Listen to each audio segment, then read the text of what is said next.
Assalamualaikum warahmatullahi wabarakatuh. Perkenalkan, nama saya Muhammad Lutfi Irfan dengan NIM A12 2021 066685. Pada kesempatan kali ini saya akan mempresentasikan laporan tugas akhir untuk mata kuliah analisis dan pengembangan sistem informasi. Sebelumnya, proyek ini merupakan hasil lanjutan dari proyek UTS dengan menambahkan bagian diagram sequence, diagram kelas, serta desain user interface. Sebelumnya, proyek yang saya buat berjudul laporan tugas pengembangan sistem informasi berorientasi objek pada Puskesmas Meranggen 1. Baik, langsung saja kita menuju ke bab pertama, yaitu bagian diagram sequence. Pada diagram sequence ini saya bagi berdasarkan oleh user-usernya. Terdapat 5 user, yaitu pasien, petugas administrasi, petugas kasir, petugas farmasi, dan petugas laboratorium.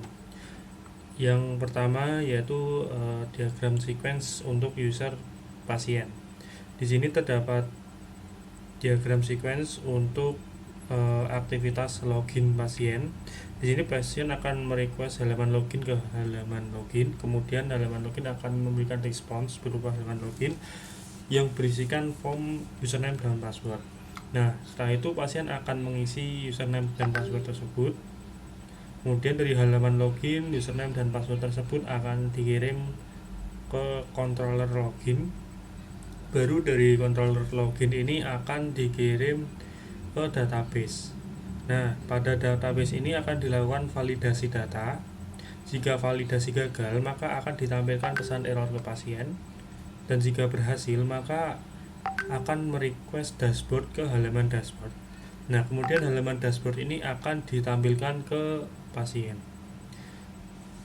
Selanjutnya ada activity, yaitu input data pasien. Di sini awal mulanya pasien akan merequest halaman input data, kemudian sistem akan merespon dengan menampilkan atau mengirimkan halaman input data. Kemudian pasien akan mengisi data pasien, kemudian dikirimkan ke halaman input data pasien, dan dari halaman input data pasien akan dikirimkan ke simpan data pasien. Simpan data pasien ini merupakan sebuah controller, yang controller ini akan mengatur validasi data, apakah data itu sesuai. Jika ternyata data itu sesuai, format datanya sudah benar, maka akan dikirimkan ke database untuk disimpan.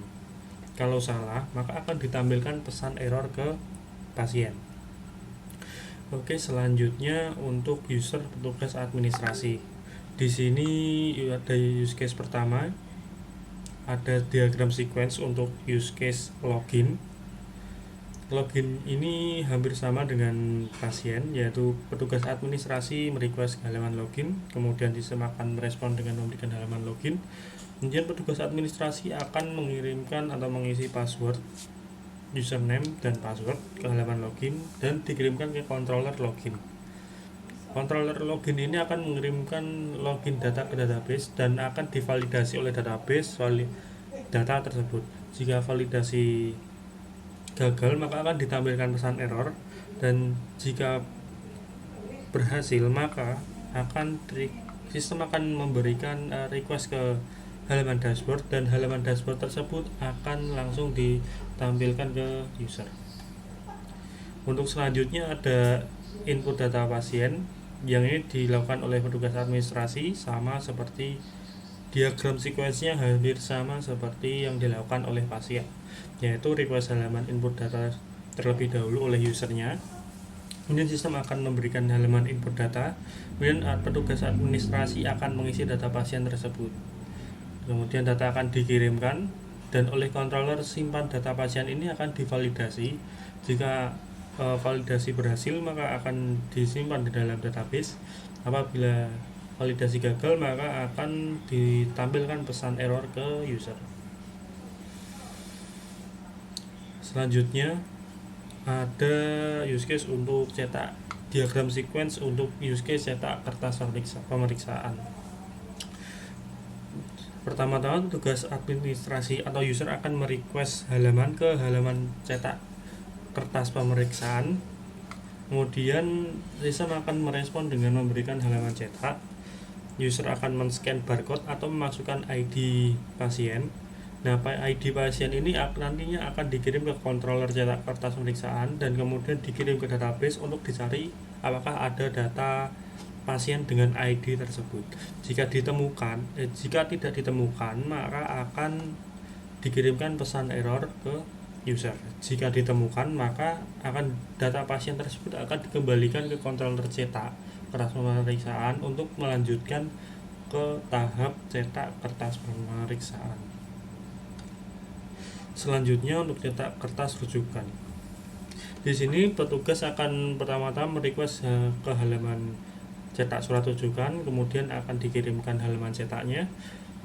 Petugas akan mengisi ID pasien atau men-scan barcode, kemudian ID tersebut akan dikirimkan ke controller cetak surat rujukan, kemudian akan dikirimkan lagi ke database, dan database akan mencari data pasien.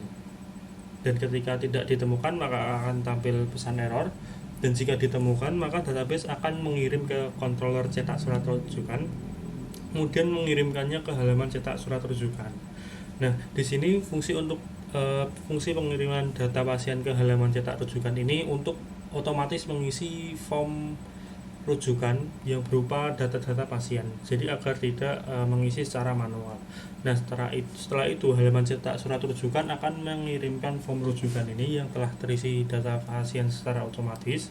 Kemudian administrasi akan mengisi form tersebut, dan setelah selesai maka data rujukan tersebut akan dikirimkan kembali ke controller cetak surat rujukan untuk dicetak.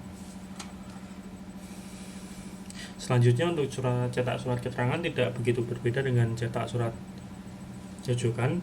Yang pertama, petugas administrasi akan merequest ke halaman, kemudian sistem akan merespon dengan memberikan halaman cetak. Petugas akan mengisi ID pasien atau men-scan barcode, kemudian ID pasien akan dikirimkan ke database melalui controller cetak surat keterangan, dan kemudian database akan mencari data pasien.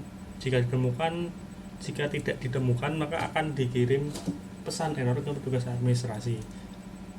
Jika ditemukan, maka data pasien akan diberikan ke halaman cetak surat keterangan untuk mengisi form surat keterangan. Kemudian petugas akan mengisi form tersebut lalu mengirimkan ke controller cetak surat keterangan untuk dicetak. Nah, selanjutnya ada diagram sequence untuk user petugas kasir. Yang pertama ada untuk use case login. Di sini petugas kasir akan merequest ke halaman login, kemudian sistem akan memberikan respon berupa halaman login. User akan mengirimkan username dan password yang nantinya akan divalidasi oleh database. Jika validasi gagal, maka akan ditampilkan pesan error ke user. Jika berhasil, maka akan dilakukan request ke dashboard, dan lalu dashboard akan memberikan respons halaman dashboard ke user. Selanjutnya ada input data pemeriksaan. Di sini pertama-tama user dalam hal ini adalah petugas kasir akan melakukan request halaman ke halaman input data pemeriksaan. Kemudian sistem akan merespon dengan mengirimkan halaman input. Kemudian user akan men-scan barcode atau memasukkan ID pasien. Nah, kemudian berdasarkan ID ini akan dikirim ke controller input data pemeriksaan dan akan dicari ke dalam database. Nah, ketika ditemukan, maka akan dikirim langsung ke halaman input data pemeriksaan untuk dimasukkan ke dalam form-form yang sesuai data pasien tersebut. Kemudian form tersebut akan ditampilkan ke petugas kasir. Nah, untuk field-field yang belum diisi maka akan diisi oleh petugas kasir. Setelah diisi maka akan dikirimkan data pemeriksaannya ke controller input data pemeriksaan. Nah, di controller input data pemeriksaan ini akan dilakukan sebuah validasi input. Jika gagal maka akan ditampilkan pesan error. Jika berhasil maka data pemeriksaan akan dikirimkan ke database untuk disimpan. Selanjutnya untuk input pembayaran. Di sini awal mulanya petugas kasir akan merequest ke halaman input pembayaran, dan halaman input pembayaran akan memberikan respons dengan mengirimkan halaman pembayaran. Seperti biasa, petugas kasir akan memasukkan ID pasien atau ID pemeriksaan ke sistem, kemudian akan dikirimkan ke database. Setelah dikirimkan ke database ini, maka akan dicari dan kemudian dikirimkan kembali melalui form ke user. User akan mengisi form tersebut dan kemudian mengirimkannya menjadi data pembayaran. Di halaman input ini akan dihitung totalnya sebelum nanti dikirimkan ke controller input pembayaran. Di dalam controller input pembayaran ini akan divalidasi data. Jika gagal maka akan dikirimkan status atau pesan error atau tidak valid. Kemudian kalau berhasil maka data akan disimpan ke database data pembayaran. Selanjutnya untuk cetak bukti pembayaran. Yang pertama-tama user akan melakukan request halaman ke halaman cetak bukti pembayaran dan kemudian mengirimkan respon halaman cetak. Kemudian user akan memasukkan kunci pencarian dapat berupa nomor pembayaran atau nomor invoice atau nomor pemeriksaan. Kemudian kunci tersebut akan dikirimkan secara bertahap ke database. Dalam database ini akan dicari, jika tidak ditemukan maka akan ditampilkan pesan error. Jika ditemukan maka akan diteruskan kembali ke user. Nah, user nanti akan menekan tombol cetak, maka aksi tersebut akan disampaikan ke controller cetak bukti pembayaran untuk mencetak bukti pembayaran tersebut. Selanjutnya ada petugas farmasi. Untuk use case login, pertama-tama petugas farmasi merequest ke halaman login. Halaman login akan memberikan respons. Petugas farmasi akan mengirimkan username dan password, kemudian username dan password tersebut akan divalidasi di database. Jika validasi gagal maka akan tampil pesan error.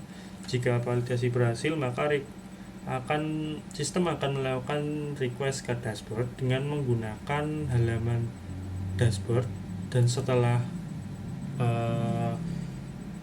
merequest maka akan diberikan respons berupa halaman dashboard ke user. Selanjutnya ada input stok obat. Di sini petugas farmasi akan melakukan request terlebih dahulu ke halaman input. Kemudian dari halaman input tersebut akan dikirimkan form input obat. Di sini user akan mengisi form tersebut.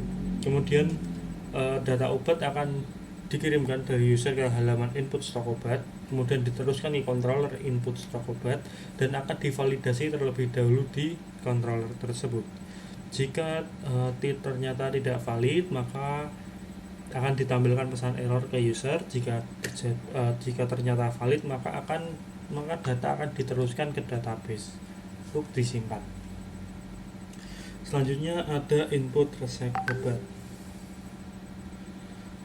Pertama-tama petugas farmasi akan merequest halaman input resep obat, dan halaman tersebut akan memberikan respon halaman input.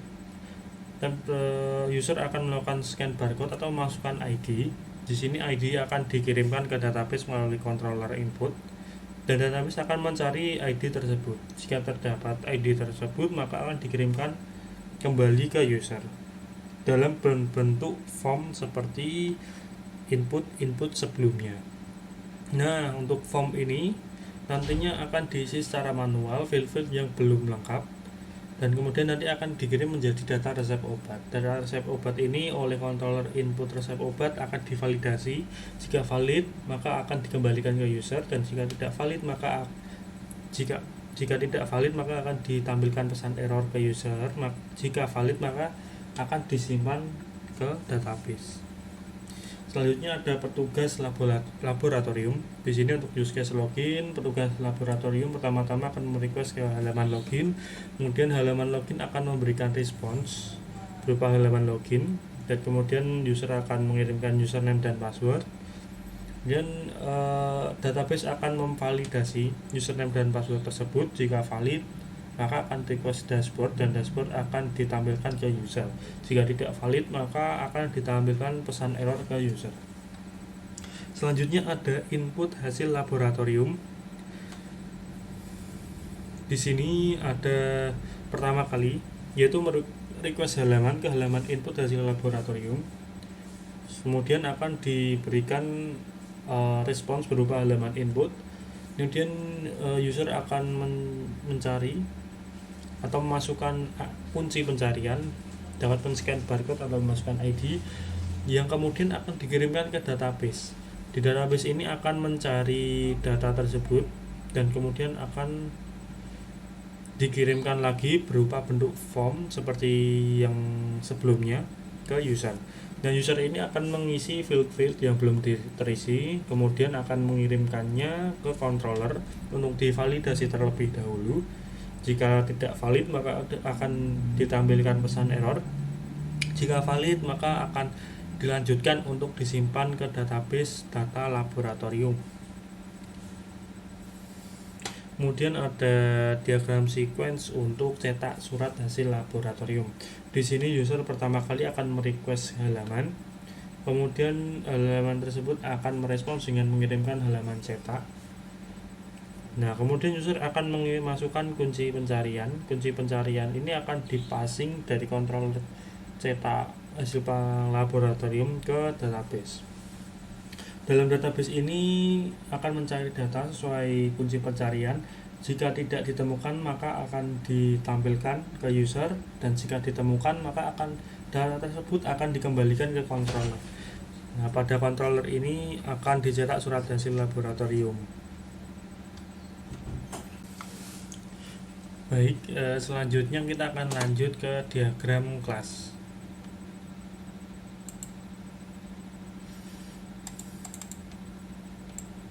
Yang pertama di sini terdapat kelas user.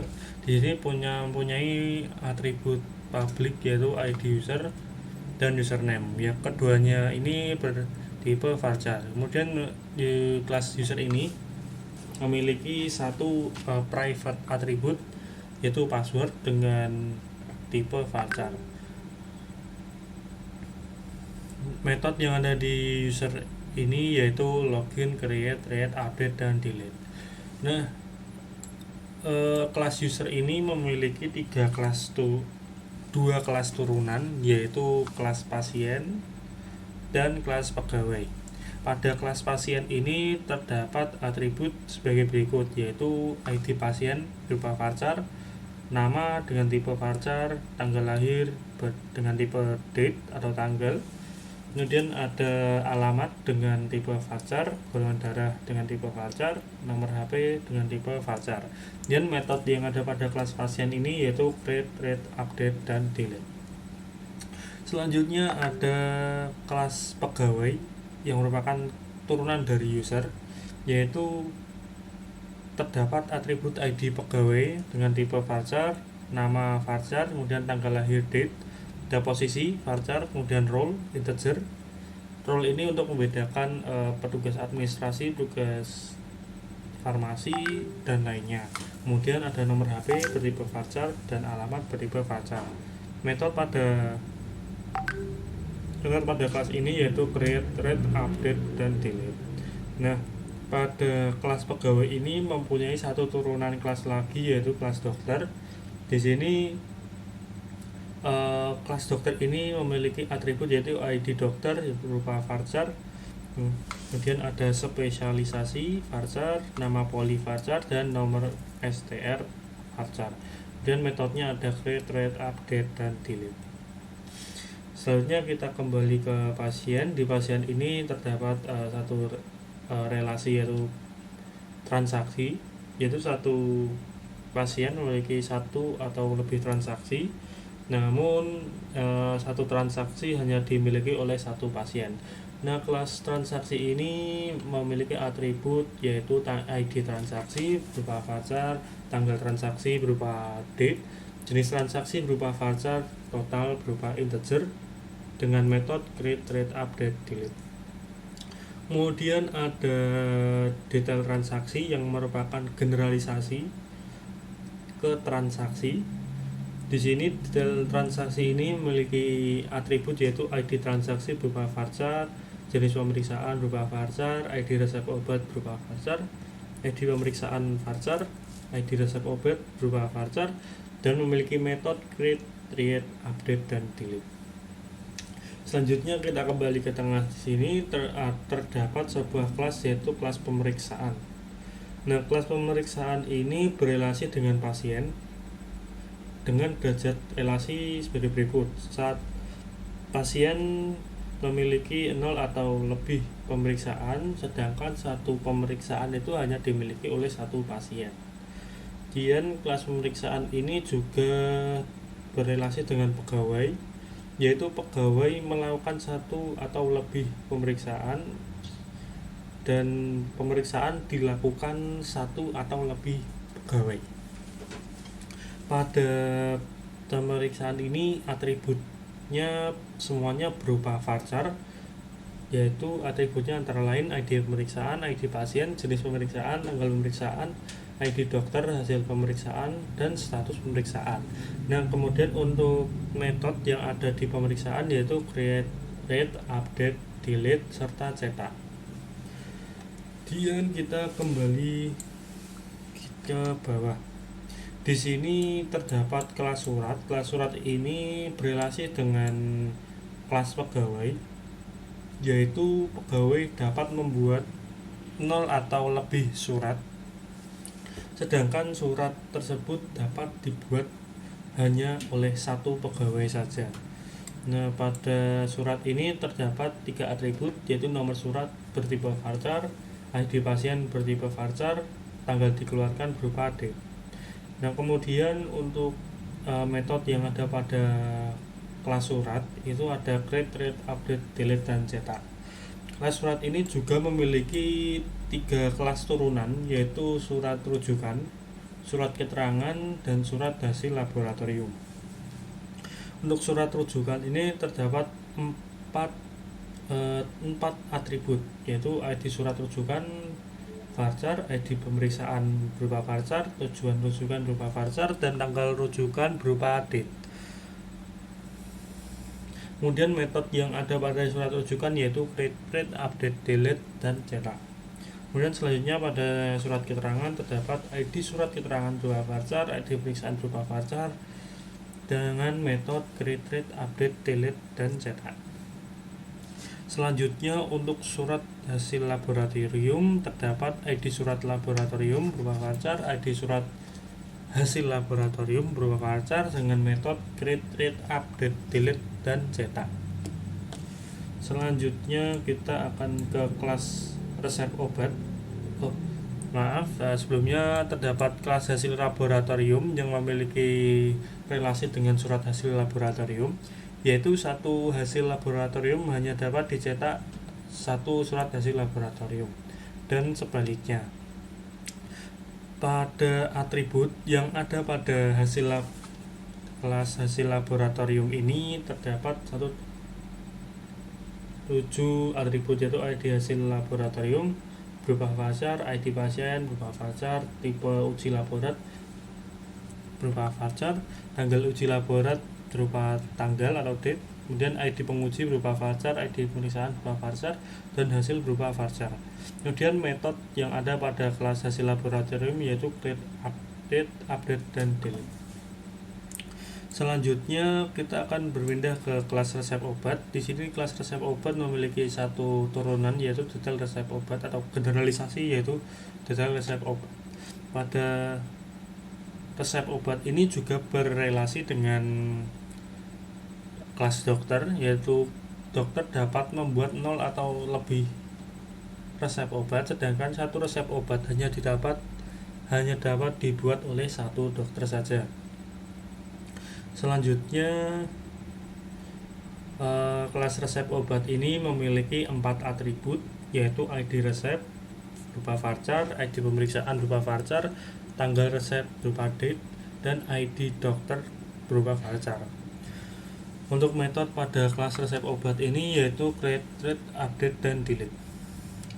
Kemudian untuk kelas turunannya itu terdapat tiga, yaitu bernama detail resep obat. Di sini terdapat tiga atribut, yaitu ID resep, ID obat, dan dosis yang ketiga-tiganya berupa varchar. Kemudian untuk metodenya yaitu ada create, read, update, dan delete. Selanjutnya kita akan berpindah ke kelas obat.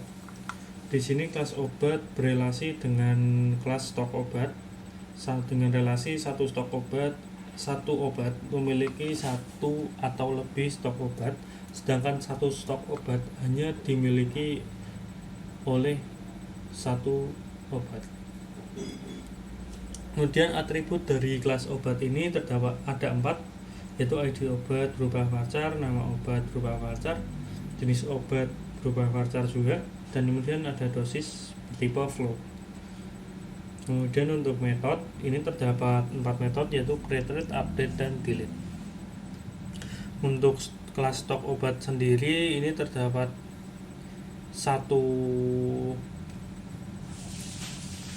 total 2 relasi, yang satu bersama obat seperti yang sebelumnya dan satu lagi berelasi dengan supplier. Dengan relasi satu stok obat dapat disuplai oleh satu stok obat dapat disuplai oleh satu supplier, sedangkan satu supplier dapat mensuplai satu atau lebih stok obat.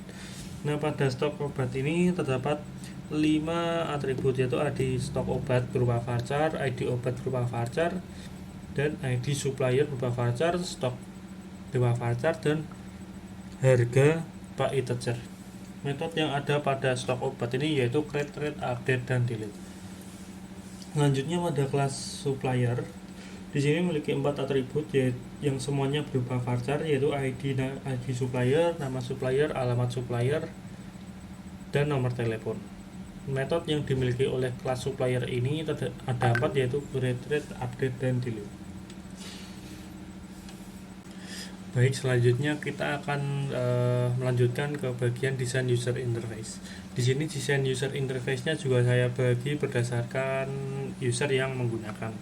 Yang pertama ada pasien, berikut adalah tampilan untuk aktivitas login, terdapat kolom field username dan password serta tombol masuk. Kemudian ada user interface untuk input data pasien. Di sini terdapat field berupa nama lengkap, alamat, tanggal lahir, golongan darah, dan nomor HP, serta sebuah tombol daftar. Selanjutnya kita ke petugas administrasi. Berikut adalah tampilan login untuk pegawai. Inputannya masih sama seperti pasien, yaitu username dan password dengan tombol masuk atau login. Selanjutnya ada halaman input data pasien. Ya, ini fieldnya hampir sama dengan input data pasien milik pasien, namun perbedaannya ini berada di halaman dashboard milik petugas administrasi. Selanjutnya ada halaman untuk mencetak kertas pemeriksaan. Di sini terdapat 2 bagian, yaitu yang pertama untuk mencari data dengan menginputkan nama lengkap dan tanggal lahir pasiennya, kemudian dicari, kemudian akan tampil hasilnya. Di sini petugas dapat mengeset atau mengatur jenis pemeriksaan apa yang akan dibutuhkan oleh pasien. Kemudian petugas dapat mencetak kertas pemeriksaan tersebut. Selanjutnya ada cetak surat rujukan. Di sini terdapat inputan nama pasien, nomor pemeriksaan, tujuan tempat rujukan, dan tanggal rujukan. Selanjutnya ada cetak surat keterangan. Di sini terdapat jenis surat keterangan, kemudian ada nomor pemeriksaan dan tanggal surat, serta tombol cetak. Selanjutnya ada untuk user petugas kasir. Di sini tampilan login pegawai, username dan password. Selanjutnya ada input data pemeriksaan dengan inputan berupa nama lengkap, tanggal lahir, jenis pemeriksaan, tanggal pemeriksaan, nama pemeriksa, hasil pemeriksaan, dan status pemeriksaan. Selanjutnya ada input pembayaran. Di sini ada nomor pemeriksaan, nomor resep obat, jenis pemeriksaan, tanggal, dan total untuk inputan tersebut. Kemudian ada tombol bayar untuk menyimpan pembayaran. Selanjutnya ada cetak bukti pembayaran. Di sini membutuhkan 2 inputan, yaitu nomor pemeriksaan dan tipe pembayarannya. Nah, setelah nanti diinputkan maka akan muncul seperti berikut ini. Kemudian user dapat menyimpan ataupun mencetak. Selanjutnya kita ke petugas farmasi. Berikut tampilan loginnya, login pegawai dengan username dan password. Selanjutnya ada input stok obat. Di sini terdapat 6 inputan, yaitu nama obat, tipe obat, dosis, supplier, harga, serta jumlah. Dan terdapat tombol tambah untuk menyimpan ke dalam database. Selanjutnya ada input resep obat. Di sini terdapat 4 isian atau field, yaitu nomor pemeriksaan, nama obat, dosis, dan jumlah. Kemudian bisa menyimpan di sini menggunakan tombol simpan. Selanjutnya ada untuk petugas laboratorium. Di sini petugas untuk laboratorium untuk login sama seperti tampilan login pegawai lainnya, yaitu dengan inputan username dan password. Selanjutnya untuk input hasil laboratorium berikut adalah field-fieldnya, yaitu nama pasien, tanggal lahir, tipe uji laborat, tanggal uji laborat, nama penguji sampel, nomor pemeriksaan, dan hasil laboratorium. Kemudian ada tombol simpan untuk menyimpan data tersebut. Dan cetak hasil laboratorium. Di sini membutuhkan satu inputan, yaitu nomor pemeriksaan yang nantinya berfungsi untuk mencari data hasil laboratorium tersebut. Kemudian ditampilkan di bawah ringkasan hasil, kemudian bisa dicetak dengan menekan tombol cetak. Kemudian ada lainnya di sini berupa tampilan-tampilan yang di luar use case yang telah ada sebelumnya. Yang pertama ini adalah tampilan untuk pasien, yaitu dengan untuk melihat dashboard riwayat dokumen. Di sini dapat melihat riwayat dokumen apa saja yang telah dikeluarkan atau diminta oleh pasien ke puskesmas tersebut. Kemudian selanjutnya ada dashboard untuk riwayat pemeriksaan. Di sini akan menampilkan riwayat pemeriksaan yang telah pasien lakukan saat di puskesmas. Selanjutnya ada dashboard hasil laboratorium. Di sini terdapat riwayat mengenai hasil laboratorium apa saja yang telah dilakukan di lab puskesmas untuk setiap pasiennya. Nah, di sini akan diberikan fitur untuk melihat detail tiap-tiap hasil laboratorium tersebut. Saya kira cukup sekian presentasi tugas akhir saya kali ini. Mohon maaf apabila terdapat kekurangan. Terima kasih atas perhatiannya. Saya akhiri. Wassalamualaikum warahmatullahi wabarakatuh.